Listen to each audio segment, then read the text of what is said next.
They found the freight car at dawn, half buried beneath the storm. Two police officers, bound, gagged, left to die in the cold. And the man who pulled them out wasn't a cop or a hero. He was a veteran sleeping under the bridge, with a dog that hadn't eaten in 3 days.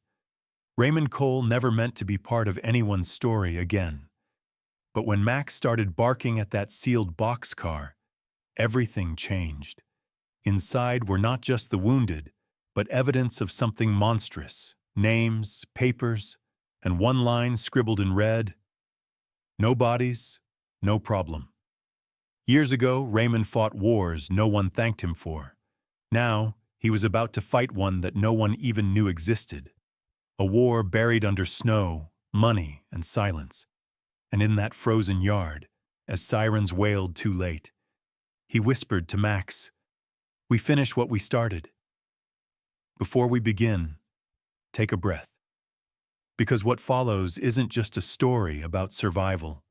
It's about how mercy can still bloom, even in the coldest place on earth. Tell me, where are you watching this from tonight? And do you still believe one man and his dog can change what's been forgotten? Snow was falling again over Hollow Ridge. Not the gentle kind that children pressed to windows, but a heavy, soundless drift that buried tracks, muffled voices, and made even the living seem half gone. The freight yard stretched for miles, a boneyard of rusted trains and forgotten cargo, where metal groaned under the cold and the wind dragged through broken fences like an old harmonica. Above it all, the sky sagged in a bruised shade of gray, swollen with another storm waiting to break. This was not a place people came by chance. This was where the unwanted went to disappear. Raymond Cole trudged between the frozen cars, his breath rising in ghosts. 55, tall but slightly stooped, he carried himself like a man who once stood straighter. His hair, once black, now grayed around the temples and clung to his neck under a wool cap. His face was a map of winters, deep lines, pale scars, eyes the color of ash and patience. The army coat, hanging on his shoulders, was frayed at the seams, its medals long gone, pawned years ago for food and silence. Beside him moved Max, a German shepherd with graying muzzle and ribs faintly visible beneath thick sable fur, still carrying the quiet pride of service.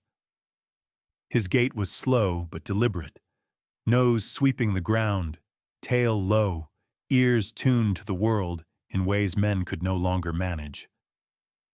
They had been walking since dawn, collecting scrap metal in a dented bucket, trading survival for dignity. Sometimes the yard coughed up copper wire, sometimes only ghosts of promises, discarded shoes, broken toys, things someone once cared enough to lose. Raymond worked without words. Max never needed them. The wind did all the talking here, whispering through hollow train cars like sermons for the forgotten. Then, from somewhere beyond the third line of freight, came a sound that didn't belong to the wind. A cry, faint, ragged, and human. Not the sharp kind of pain, but the suffocated kind that begged in silence. Raymond froze. The bucket dropped to his boots with a dull clang, swallowed instantly by snow. Max's ears snapped forward. His growl rumbled low, uncertain yet alert. "Easy, boy," Raymond murmured, though his own pulse had begun to hammer. He moved toward the sound, boots crunching on ice, weaving through shadows of boxcars until he reached one sealed shut with a frost-bitten chain. The lock hung crooked, half-twisted, as if someone had tried to break it in panic and failed. He pressed his ear to the cold steel, and there it was again. The faint thud of movement, a muffled whimper, the sound of something, someone, dying quietly. He stepped back, jaw tightening. "Max!" The dog's response was immediate, claws scraping the ground, eyes burning amber against the snowlight. Raymond's fingers, cracked and raw, reached for a rusted iron bar half buried near the tracks. He wedged it into the lock, muscles straining as he twisted. The chain gave with a metallic scream that vanished into the wind. The door, stiff with ice, shuddered open a few inches, spilling a stale gust of air mixed with blood and diesel. Inside the gloom, the light from his flashlight trembled across two bodies, a man and a woman, both wearing police uniforms, both bound at the wrists and ankles, their mouths sealed with duct tape gone gray from their breath.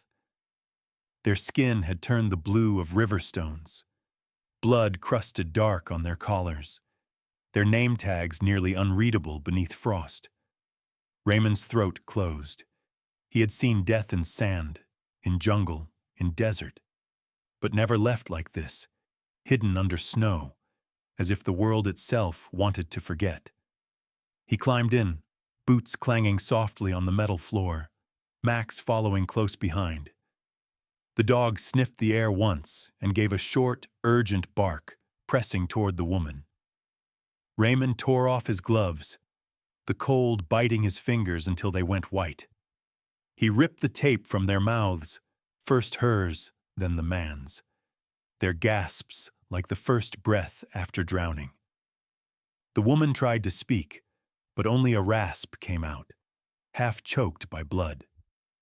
Raymond sliced through the ropes with a shard of jagged metal torn from the car's wall, his hands trembling as if memory itself was shaking him. "You're safe now," he said, his voice roughened by disuse, the words sounding foreign in his own mouth. But as he spoke them, he looked around, and what he saw told him safety was a lie. Outside the car, the snow had shifted. Fresh tire marks cut across the drifts, wide, deep, recent. He crouched near the doorway, scanning the white emptiness beyond the yard. Somewhere, an engine revved and faded. No sirens, no backup. Whoever had done this hadn't fled far. They were watching, waiting to make sure no one came too close. Raymond turned back to the officers.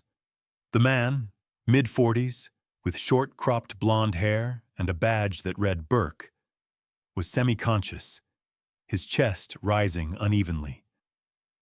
The woman, early 30s, dark curls matted to her cheek, uniform torn at the shoulder, tried to push herself upright but collapsed again, shivering violently.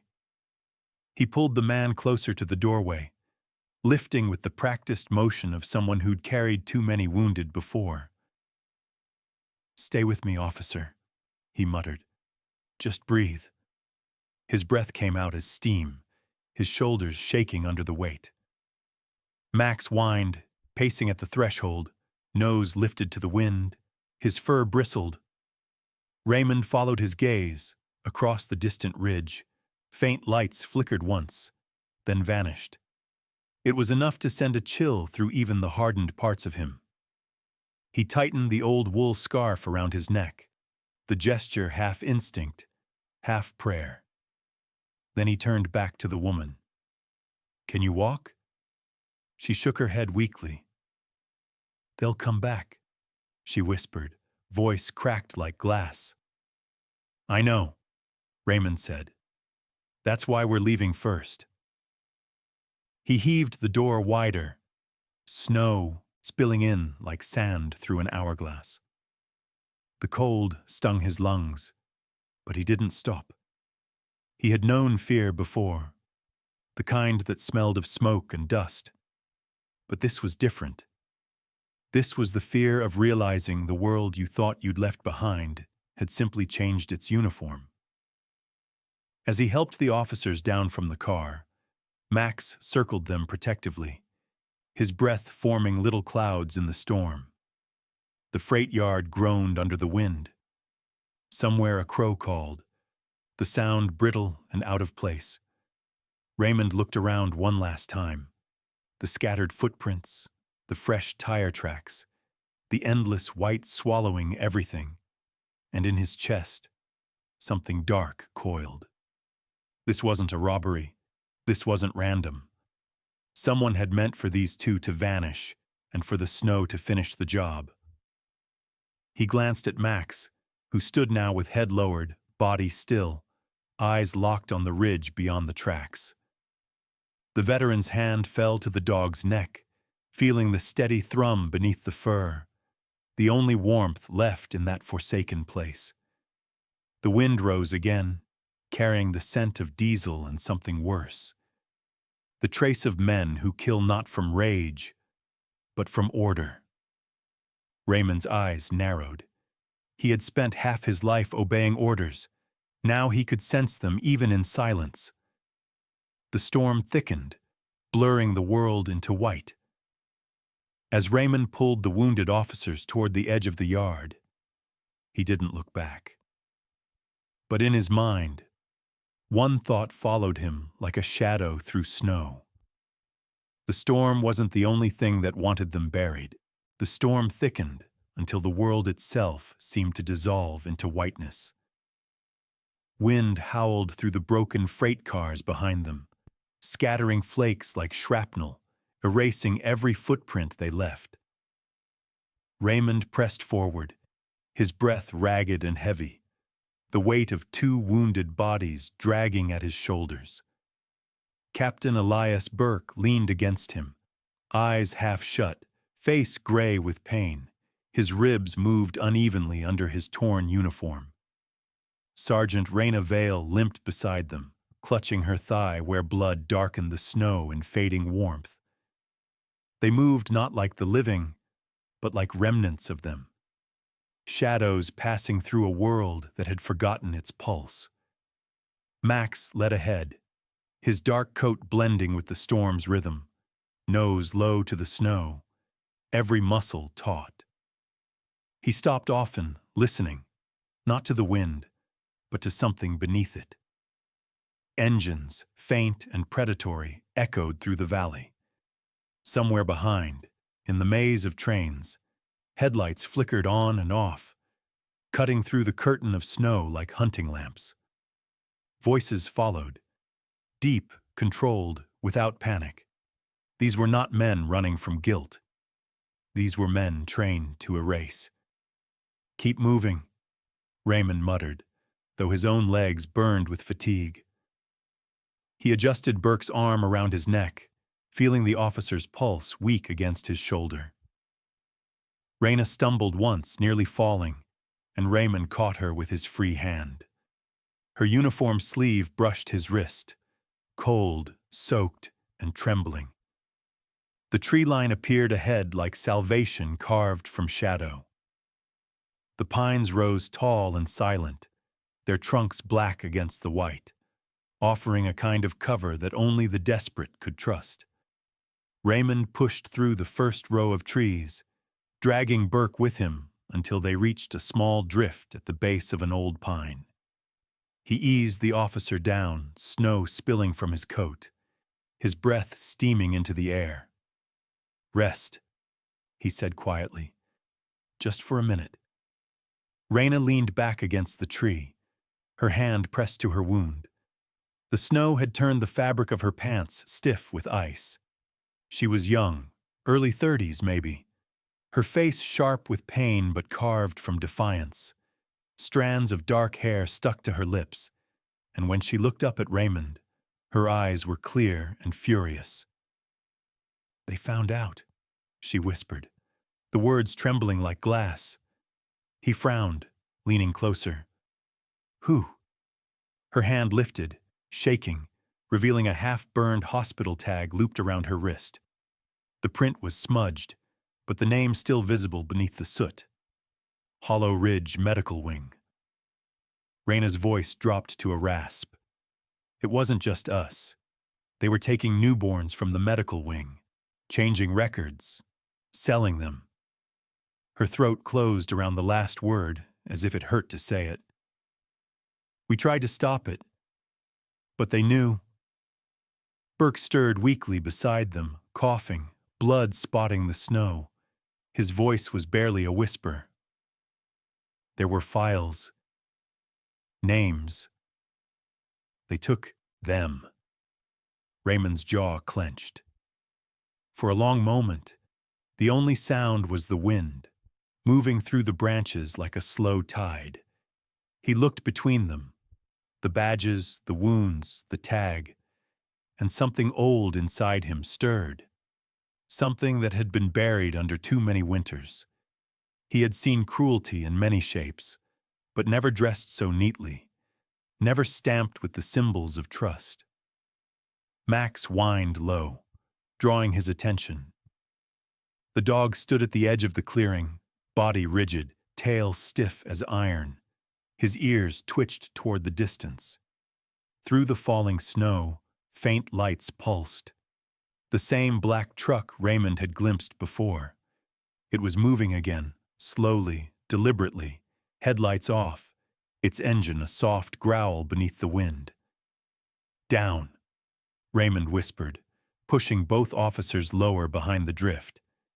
He crawled beside Max, squinting through the storm. The truck moved between the train shadows, then vanished from sight, leaving only the echo of its gears and a trail of exhaust curling through white air. Rayna turned to him, voice unsteady. "You think they saw us?" He shook his head. "Not yet, but they will." The pines moaned under the gust, and the sky darkened until even the snow seemed to lose its light. Raymond leaned back against the tree, exhaustion settling deep in his bones. He felt the old ache in his left shoulder, the one the desert never let him forget. And for a moment, he let his head rest against the bark. The smell of pine and rust and blood mingled in the air, a scent he'd carry for the rest of his life. Max pressed close to him, breath hot against his glove. The veteran's hand found the dog's neck, grounding himself in that steady rhythm of life. He could feel the faint tremor running through Max's muscles, not fear, but awareness. Somewhere behind them, the freight yard screamed. Metal against metal, one long shriek of something being forced open. Then voices again, closer now. Raymond's pulse quickened. They were searching the trains. When they found the open car, they'd know someone had been there. And when they did, the hunt would turn this way. He looked back at Rayna. She had her head against her knees, blood dripping slowly from her thigh. "You'll need stitches soon," he said. She managed a grim smile. "Add it to the list." Her attempt at humor didn't reach her eyes. They were watching him, measuring, trusting, maybe even pleading. Raymond nodded once, not to promise safety, but to promise he wouldn't stop trying. The minutes passed slow, the silence heavy. The sound of the wind changed. Sirens began to rise from the far edge of the valley. Faint, delayed, too far away to mean rescue.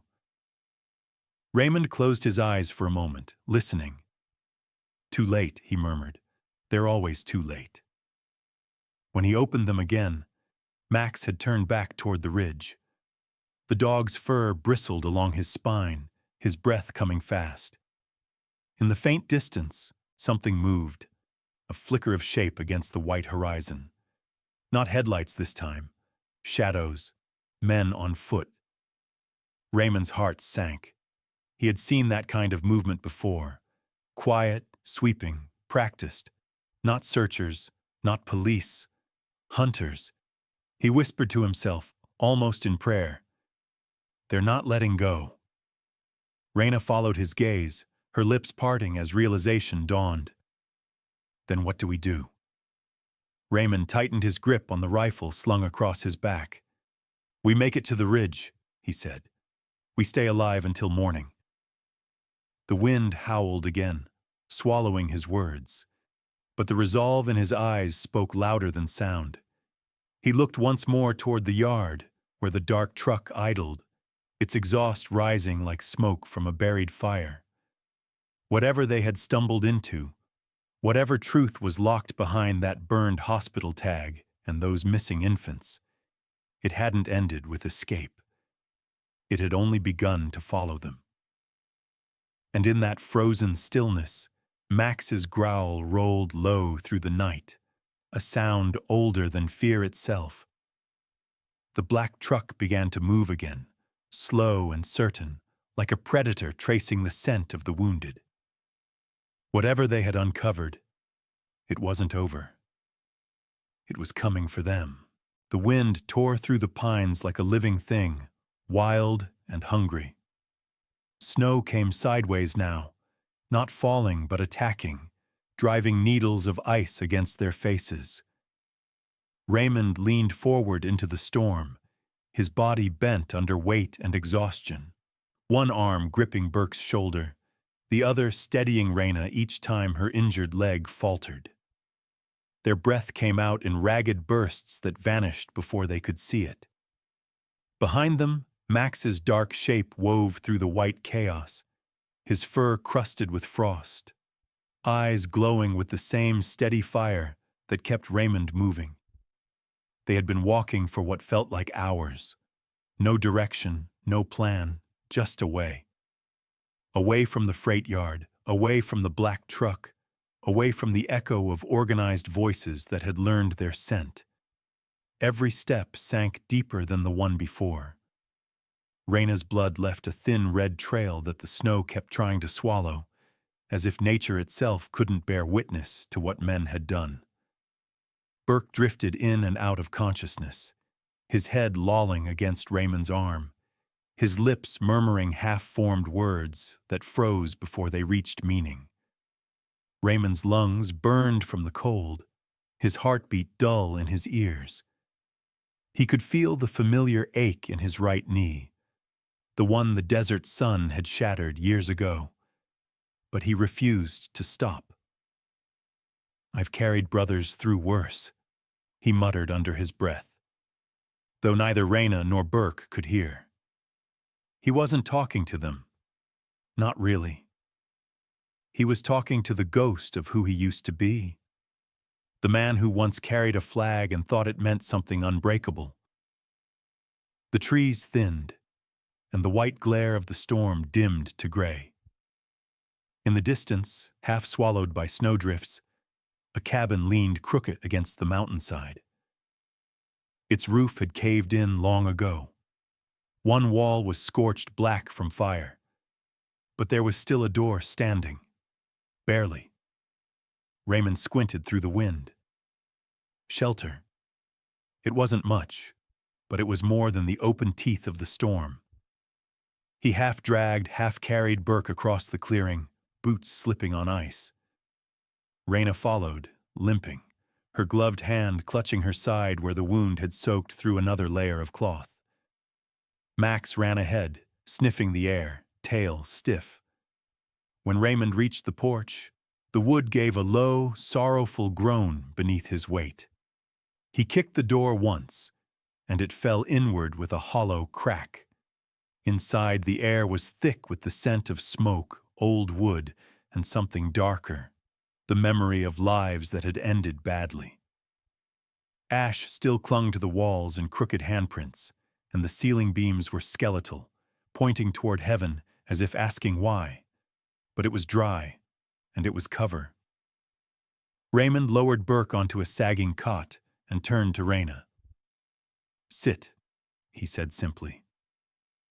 She didn't argue. Max circled the room once, nose low, then sat by the door, his silhouette framed by the faint light seeping through the cracks.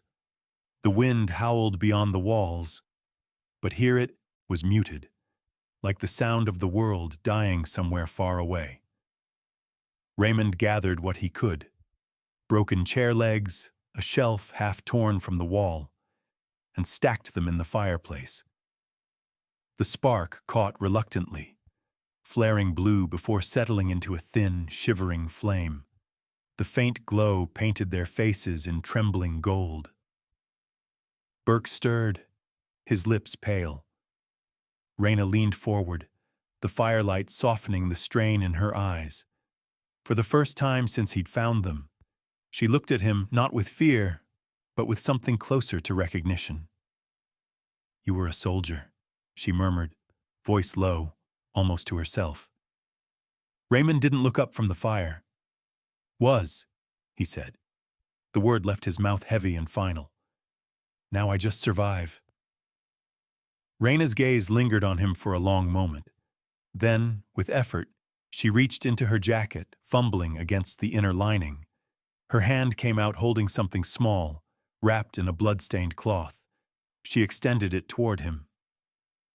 "Then maybe you should see why they tried to kill us." Raymond hesitated before taking it. The cloth was warm from her body, sticky with dried blood. Inside was a thin folder, corners blackened from heat, the edges curled like paper left too close to a candle. Across the top, barely legible through the scorch marks, were the words Hollow Ridge Medical Records. He opened it carefully, the paper crackling like bone. Names filled the first page, infant names, dates, serial numbers, discharge forms stamped released. But the signatures at the bottom were all the same. Dr. Fletcher Miles. Raymond turned another page. Beneath a smudge of soot, a notation in red ink caught the light.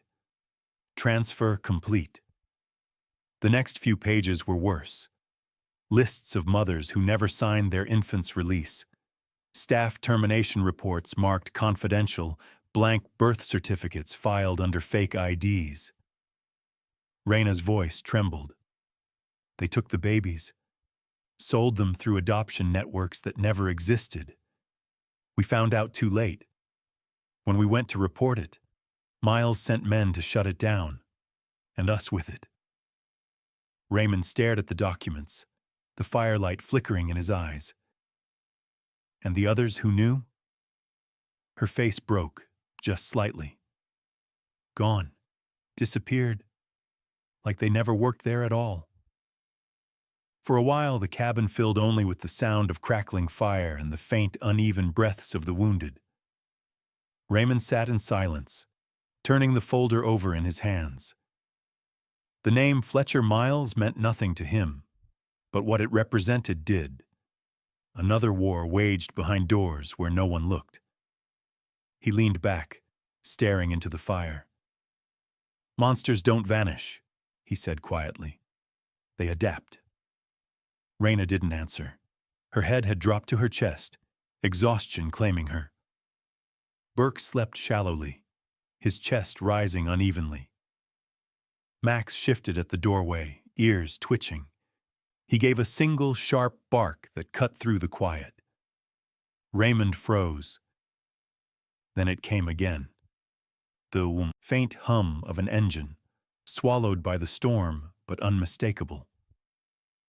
He rose, reaching instinctively for the rifle leaning against the wall.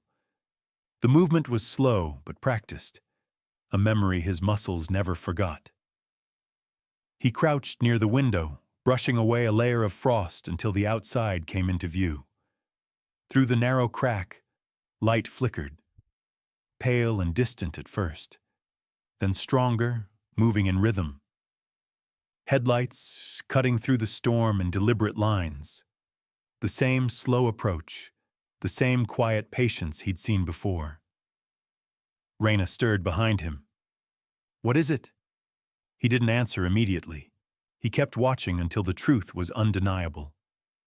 "Not rescue?" he said finally. "They found us." The lights swayed closer, dipping behind a ridge, then reappearing. The sound of engines grew louder, a growl beneath the wind. Max's hackles rose, a low rumble building in his throat. Raymond turned from the window, eyes cold and focused. "Get ready to move," he said. Raina blinked, still half dazed. "But you said—" "I said rest," he cut in. "Not die here." Outside, the storm howled louder, battering the burned walls. Snow fell through the hole in the roof, hissing as it touched the fire. The small flame wavered, casting long shadows that reached across the cabin floor.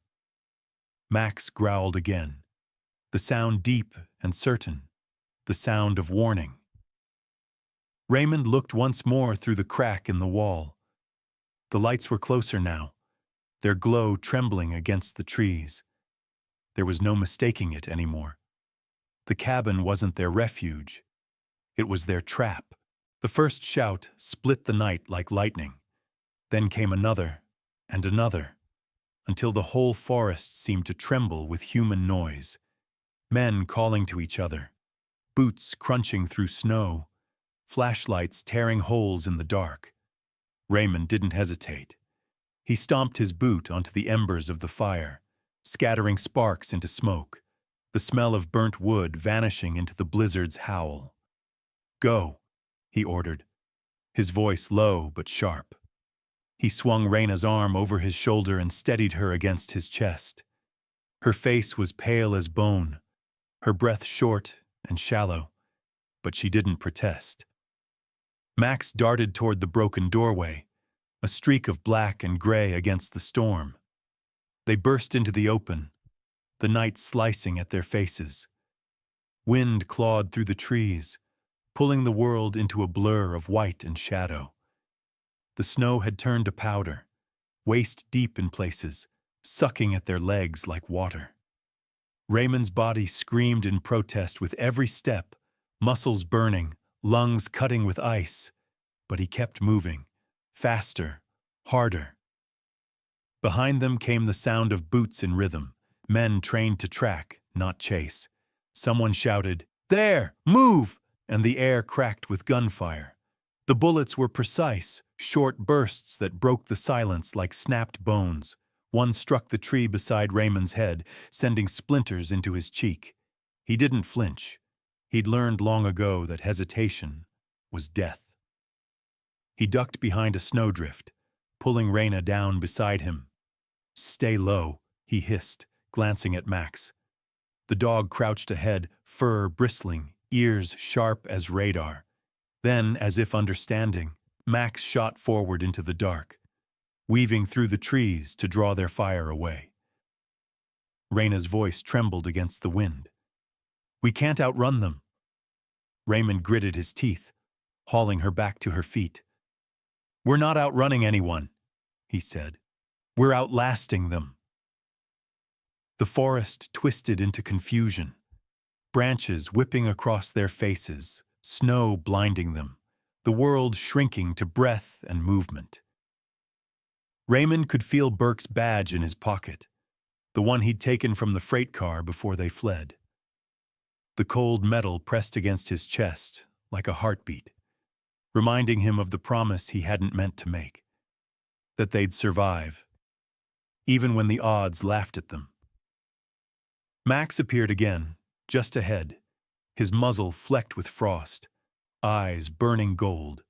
He barked once, not panic, but signal. Raymond followed his line of sight. Through the trees ahead, faint but unmistakable, a glow flickered, headlights. For a second, his mind went still. Were they surrounded already? He blinked through the snow. The light wasn't approaching fast. It was steady, parked at the edge of the clearing beyond the ridge. The shape behind it looked like a large vehicle, dark and square. His chest tightened. Could it be? More gunfire behind. The bark exploded near his head, forcing him forward. He gripped Raina tighter and stumbled downhill toward the light. His boots slid, snow breaking loose beneath him, but gravity took over where strength had failed. The clearing opened suddenly, wide, empty, blinding with snow. In the middle of it stood a sheriff's SUV, engine running, headlights blazing like a stage. Raymond froze. His instincts screamed both hope and warning. He raised his free hand, rifle still slung behind him, but before he could speak, the driver's door burst open. A man stepped out, tall, broad-shouldered, in uniform. His face was lined with exhaustion, his beard flecked with snow. Even from a distance, Raymond could read the name stitched above his chest. Deputy Elias Burke. For a heartbeat, the world stopped moving. The name hit him like the crack of thunder, the same badge he'd found on the dying man in the freight car.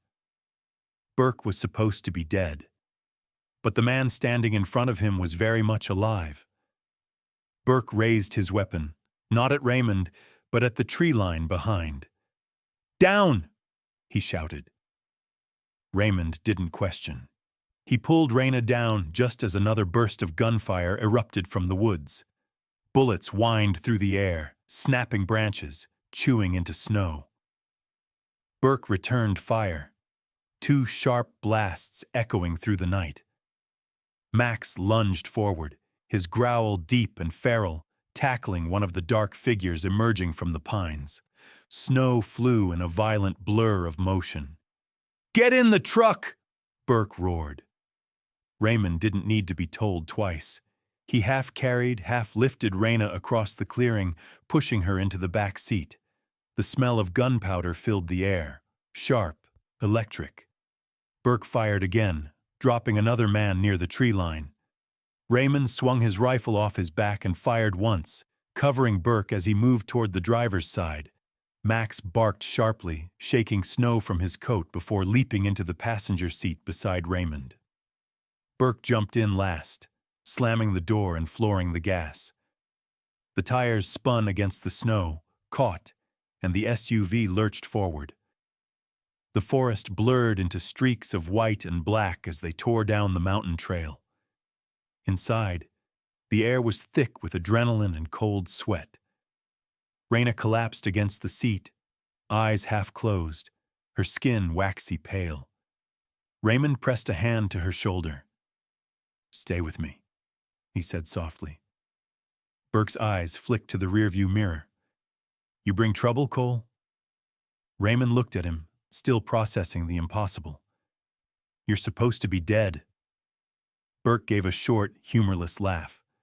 "Not yet, but they tried." His jaw tightened, the steering wheel creaking under his grip. "You found the files, didn't you?" Raymond hesitated. "Raina did. Miles's name's all over them." Burke's expression darkened. "Then you know why they won't stop." Outside, the black truck appeared again on the ridge behind them, its headlights off but its shape unmistakable, moving fast through the trees like a shadow that had learned to hunt. Burke slammed the accelerator harder. "Hold on!" The road twisted, narrow and slick, bordered by drops of white abyss. Max growled low, his gaze fixed on the window. Raymond turned, watching the truck close distance, snow spraying from its tires. "They're not trying to catch us," Raymond said. "They're driving us somewhere." Burke didn't answer, but his knuckles whitened on the wheel. The engine howled against the slope. Ahead, the forest opened into a bridge over a frozen stream. "After this turn," Burke said through clenched teeth, "we're in the clear." But Raymond knew better. Men like those didn't let witnesses run twice. He looked at Max, the dog's eyes steady, unflinching, waiting for command. Raymond exhaled. "We finish what we started." The words came out low, almost swallowed by the roar of the engine. But Burke heard. His mouth curved into something between grim acceptance and faith. "Then let's make it count." Behind them, the black truck slowed, headlights flicking on at last, its glow cutting through the storm like an accusation. It didn't retreat. Not yet. But it lingered long enough for Raymond to see the emblem painted on the side. Faint, weathered, official. The Hollow Ridge Medical Authority. He stared at it until the snow swallowed the shape again. And in that moment, the truth settled heavy in his chest. This wasn't random, and it wasn't just greed. The same hands that took the children were the ones pulling the trigger now. As the SUV sped into the darkness, the storm raged around them, wild and merciless. But Raymond no longer felt the cold. Somewhere deep inside, Something old had reignited, a fire that burned not for survival, but for justice long overdue. He turned to Max, resting a hand on the dog's shoulder. "We're not running anymore, partner." Outside, the black truck vanished into the trees, its taillights swallowed by snow. But Raymond knew better than to think it gone.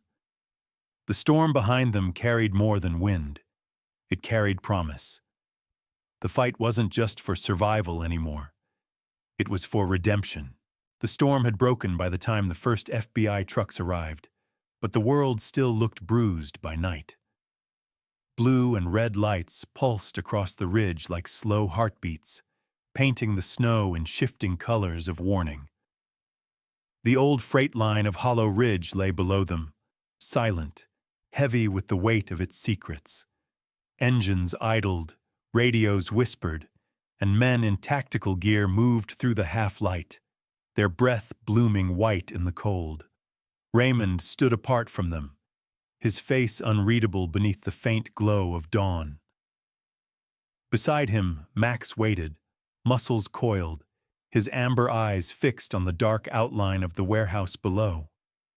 Special Agent Nathan Weaver approached, his boots crunching over ice. He was in his 40s, tall and deliberate, with a square face carved by years of holding truth too long. The wind caught his dark coat, tugging it open to reveal the badge clipped to his belt, a small glint of authority that meant less out here than courage did. "We have 8 men inside," he said, voice even, eyes scanning the slope.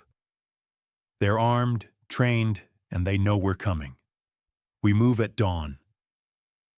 Raymond nodded once, his expression a stone's surface hiding something deep beneath. Dawn, he thought, had already cost too much.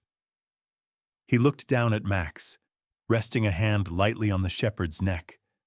The dog's fur was rough with dried snow, his breathing steady but alert, his entire being poised between silence and violence. Raina sat nearby against the hood of Burke's SUV, her leg bandaged, her face drawn but determined. "You'll get them," she said quietly. Raymond didn't answer. He didn't need to. Then, before Weaver could signal his men, the mountain gave a sound that wasn't wind. A low, guttural growl rolled across the snow. Max's voice, primal and precise. He had heard something the rest hadn't. His body stiffened, eyes narrowing toward the ridge. Weaver's hand went to his weapon.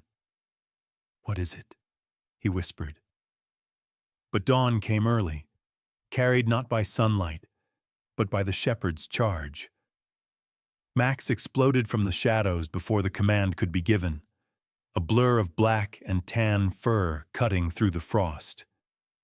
The nearest guard barely had time to turn before Max hit him full force, jaws locking on the man's wrist, tearing the rifle free. Shouts erupted, confusion, gunfire cracking wild. Raymond was already moving, rifle steady, eyes cold with purpose that needed no permission. The agents surged forward, some yelling into radios, others following Raymond's lead. The snow churned beneath boots and paws alike. "Hold your fire!" Weaver shouted, but it was too late. The battle had begun. They reached the warehouse as chaos spilled through the front gate. Metal clanged, flashlights jittered across steel walls. The first shots inside were clean, professional. Men who knew the cost of hesitation. Raymond pressed against the doorway, scanning, then pushed in. The stench hit first. Gasoline, sweat, and something sour that no fire could wash away. Crates lined the walls, stacked to the rafters, marked with false labels, Hollow Ridge Medical Supply. He fired once, shattering a padlock, and the front row of boxes toppled open. Inside were not bandages or medicine, but counterfeit IDs, sealed envelopes of cash, and half-burned files, evidence of lives traded like cargo. Burke moved along the far aisle, covering the flank. Max darted ahead, knocking a gunman off balance and pinning him down before Raymond reached him. The sound of gunfire grew brief, then scattered, then faded into single echoes swallowed by the warehouse's vast emptiness. When the silence came, it was thick and trembling. The air quivered with smoke and the acrid sting of cordite. Raymond's ears rang, his chest heaved, and in that ringing quiet, a sound rose from deeper inside the building, soft, human, almost too fragile to be real. He turned, raising his flashlight. The beam swept across the concrete floor and caught on a pile of crates near the back. Beneath them, something shifted, a faint whimper, then another. Raymond froze. "Raina," he called. She limped forward, pushing past debris, her bandaged leg dragging. "What is it?" "Here," he said, kneeling. His gloved hands moved the crates aside, 1, 2, 3, until the light revealed what had been hidden. Bundled blankets, small shapes trembling beneath fabric. A hand reached out, tiny, blue-veined, alive. For a moment, no one spoke. Then Raina dropped to her knees beside him, tearing off her gloves. "They're babies," she whispered. "They're alive." Weaver stepped in, disbelief flickering across his features before training took over. "Get medics, now!" Agents poured in, voices rising with urgency and awe. They lifted the infants one by one, wrapping them in thermal blankets, checking pulses, whispering soft reassurances that trembled like prayers. Raina cradled one against her chest, tears cutting clean lines through the soot on her face. Raymond stood back, rifle lowered, watching the scene as if afraid to breathe. Around him, the echo of gunfire had dissolved into something almost holy, a silence so deep it carried the weight of forgiveness. Then came footsteps, heavy, deliberate, and 2 agents emerged, dragging a man in a blood-stained lab coat. His hair was gray at the temples, his face pale and sweat-slicked. Even cuffed, he held himself with a doctor's arrogance. Dr. Fletcher Miles. Weaver's expression hardened. "You're done, Miles." Miles only smiled, the kind of smile that came from faith twisted too far. "You don't understand," he rasped, voice cracked but still proud. "They paid for salvation." Raymond stepped forward, meeting his eyes. Up close, he could see the madness behind them, the self-righteousness of a man who thought his sin was service. The kind of man Raymond had seen before, on battlefields where flags justified anything. He didn't speak. He didn't need to. Miles shifted, his confidence faltering under that silence.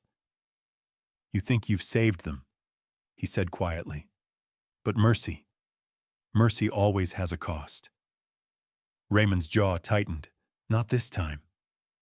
Weaver nodded to his team, and Miles was dragged away, his voice breaking into whispers that melted into the sound of snow outside. For a long time, no one moved. The warehouse lights flickered, painting the steel walls with the soft hum of machinery winding down. The agents gathered the rescued infants near the exit, the night wind carrying faint cries into the cold, proof that innocence had survived what greed tried to bury.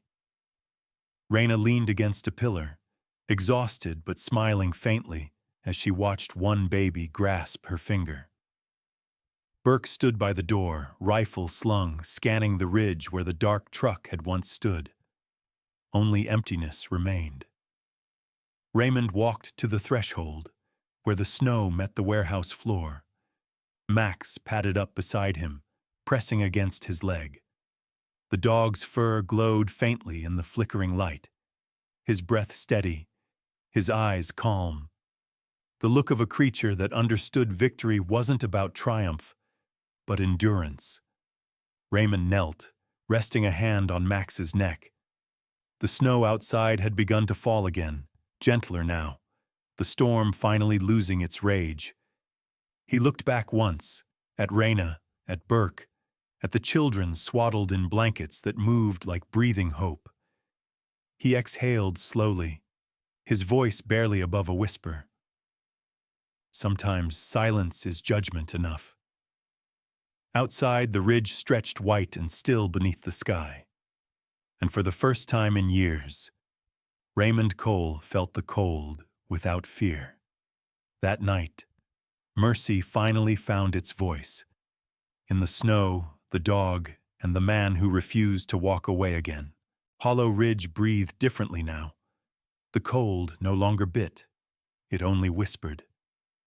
Weeks had passed since the warehouse burned its last secret, and the town, once burdened by silence, had begun to hum again with small, fragile signs of life. The snow that used to choke the streets had retreated to the gutters, giving way to puddles that reflected the pale blue of a sky learning to forgive. Along the courthouse steps, the white drifts had melted into soft beds of mud and memory. In their place, someone, maybe Raina, maybe one of the townsfolk, had left wildflowers. Yellow, violet, white. Between them stood rows of folded flags, trembling faintly in the breeze. Inside the courthouse, warmth gathered like breath. The crowd was small, a handful of townspeople, officers, nurses from the medical wing, and the few who still believed in the quiet kind of heroism that didn't ask to be seen. Raymond stood at the front, back straight though his right knee still ached in the chill. His face had softened since that night, the harshness replaced by something quieter, a weariness that had finally found rest. Raina stood beside him, her limp nearly gone, a faint scar along her thigh, the only visible reminder of what she had survived. Her eyes, steady and bright, carried something stronger than fear now. Purpose. And then there was Burke. He had traded the patchwork bandages of that brutal night for a polished badge. Sheriff of Hollow Ridge. His uniform fit as if it had been waiting for him all along, the metal gleam over his heart catching every sliver of sunlight that slipped through the window. When he nodded toward Raymond, it was with the unspoken bond of men who had walked through the same fire and lived to see what it cleansed. Max sat at Raymond's boots, posture straight, fur brushed until it gleamed under the courthouse lights. His sable coat shimmered with health again, the old scars hidden beneath the sheen. The collar around his neck was new, engraved steel and stitched leather, a gift from the local sheriff's department. His amber eyes moved from face to face, calm but alert, as though still guarding the room even in peace. At the judge's bench, an elderly man adjusted his glasses, the script in his hands trembling slightly. His voice, though aged, carried a quiet reverence. "Today," he began, "we honor courage that asked for nothing and found everything." The audience leaned in, a hush falling like dust. "For bravery and sacrifice in the line of duty," he continued, pausing just long enough for his voice to catch. "Max is hereby recognized as an honorary K-9 of the state of Colorado." The applause began softly, a scattered ripple of hands, then swelled into something that filled every corner of the room. Raina smiled, Burke clapped with both hands, and Raymond felt the corners of his mouth pull into a small, reluctant smile. Max tilted his head at the sound, his ears twitching, and for a fleeting moment, the dog seemed to understand the weight of what had been spoken. Weaver, the FBI agent, stepped forward and fastened a small medal to Max's collar. "For service beyond command," he said simply. Raymond crouched beside the dog, resting a calloused hand on his shoulder. "You earned it, partner." Max leaned into the touch, tail brushing the floor once before settling again, as if acknowledgement was enough. Outside, the world glowed. The storm-worn pine trees glistened under new sunlight, drops of melted snow running like veins of glass along their bark. The first warmth of spring seeped into the earth, and for the first time in months, the air carried the faint perfume of wet soil and hope.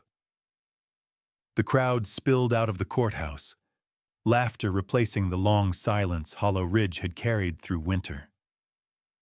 Raymond lingered on the steps, his gaze catching the folded flags one last time.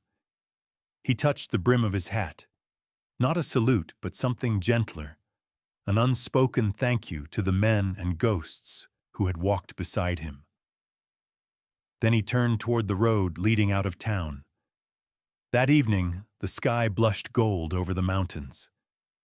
Raymond's cabin stood rebuilt at the edge of the forest. Walls replaced, roof mended, smoke rising from a new chimney built by local hands. The air smelled of pine sap and cedar, the scent of things starting over. As he stepped onto the porch, Max trotted ahead, then circled once before lying down at his feet, his head resting on his paws. Raymond leaned against the rail, the setting sun painting his weathered face in amber light. His eyes drifted toward the distant ridge, where the last remnants of snow clung stubbornly to shadow. He thought of that night, the freight car, the cries in the dark, the choices that had brought him here, and for the first time, the memories didn't hurt. They just existed, like footprints left behind after the thaw.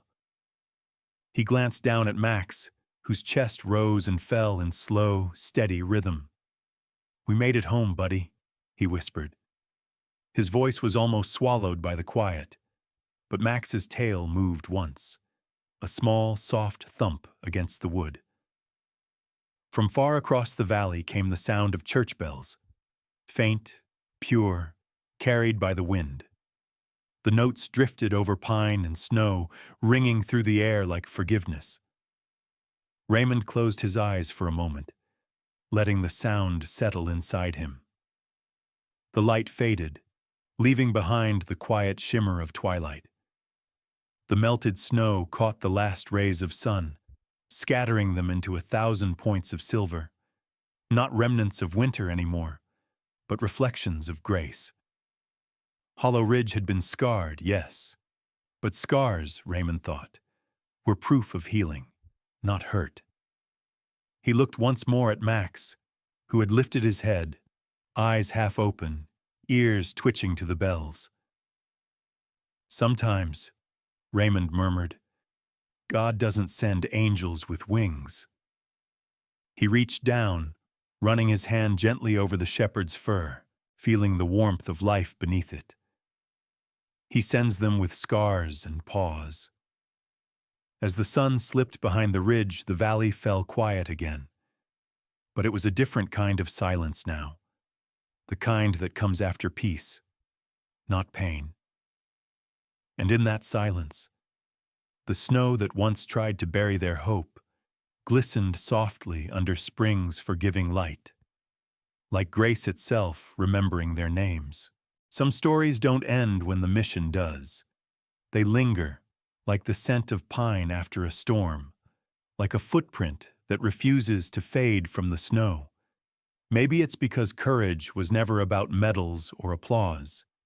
It's about the quiet souls who choose to stay when everyone else turns away. The ones who fight not for glory, but for mercy. There's a kind of bravery that never makes the news. The kind found in a gentle hand, a loyal companion, a man who still believes that goodness can outlast grief. And though the world rarely stops to notice, it is these hearts that keep the light alive when everything else grows dim. So if tonight feels cold, or the road ahead feels too long, remember them. The silent protectors, the steadfast hearts, the scars that never asked to heal. Because somewhere out there, someone still stands watch, Someone still believes that kindness matters. And maybe that's how the world is saved, not in thunder or triumph, but in the quiet, enduring grace of those who simply refuse to walk away.